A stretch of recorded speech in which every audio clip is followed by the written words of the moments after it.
നെവിനെ പഠിപ്പിച്ച ലാലേട്ടൻ ഒരു ചെറിയ പണി കൊടുക്കണ പോലെ പ്രമോ വന്നിട്ടുണ്ട് പുതുതായിട്ട്. അത് നെവിനെ പേടിക്കണതാണോ നെവിന്റെ സന്തോഷത്തിലുള്ളതാണോ നമുക്കൊന്നും മനസ്സിലാവാൻ പറ്റില്ല. പക്ഷെ ഇത് കുറച്ച് പേടി കലർന്നിട്ടുള്ള ഒരു അലർച്ചയായിട്ടാ തോന്നുന്നത്. നെവിൻ സാധാരണ ഈ തക്കാളി വെക്കാനും അതുപോലെ തന്നെ ആപ്പിൾ കൊണ്ടുവയ്ക്കാനും എന്തെങ്കിലും ഭക്ഷണ സാധനങ്ങളൊക്കെ കൊണ്ടുവയ്ക്കാനൊക്കെ ഈ കാണിക്കുന്ന ഈ കള്ളത്തരങ്ങൾ കണ്ടിട്ട് നെവിൻ ഒരു കുസൃതി പണി ഒപ്പിച്ചതായിരിക്കാം. ലാലേട്ടൻ ചെറുതായി കൊടുത്തായിരിക്കാം എന്ന് വിചാരിക്കുന്നു. എന്തായാലും മറ്റേ റെഡ് ലൈറ്റ് ഒക്കെ ഇട്ടിട്ട് ഇങ്ങനെ മിന്നിച്ചുകൊണ്ട് നെവിൻ അവിടെ പോയിട്ട് പതുക്കെ ഈ പണിപ്പുരയുടെ വാതിൽ തുറക്കുന്നു. അപ്പൊ അങ്ങനെ നോക്കുമ്പോൾ ഭയങ്കര പിന്നെ ഒരു കരച്ചിലും അലർച്ചയൊക്കെ കേൾക്കണം. എന്താ സംഭവം എന്നുള്ളത് കാണാനുള്ള എക്സൈറ്റ്മെന്റ് കൂടുകയാണ്. ഇപ്പൊ നെവിനുള്ള ചെറിയ പണിയാണോ അതോ നെവിൻ എന്തെങ്കിലും സന്തോഷത്തോടെ ഒരു സംഭവം കണ്ടിട്ടുള്ള എന്താണെന്ന് അറിയില്ല. കാത്തിരുന്ന് തന്നെ കാണണം.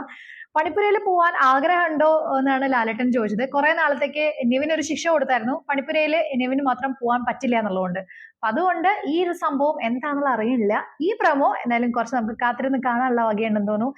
എന്തിനാണ് നെവിൻ ഇങ്ങനെ ശബ്ദം ഉണ്ടാക്കിയിട്ടുള്ളത്? സാധാരണ സന്തോഷം വരുമ്പോഴും കരച്ചിൽ വരുമ്പോഴൊക്കെ ഒരേ ശബ്ദം ഉണ്ടാക്കുന്ന നെവിന്റെ സ്ഥിരം അലർച്ചയാണോ അതോ നമുക്ക് എക്സൈറ്റിംഗ് ആയിട്ട് കാണാൻ എന്താ സംഭവം എന്നുള്ളത് വെയിറ്റ് ചെയ്ത് കാണാം. Bigg Boss Malayalam season 7 Saturday episode.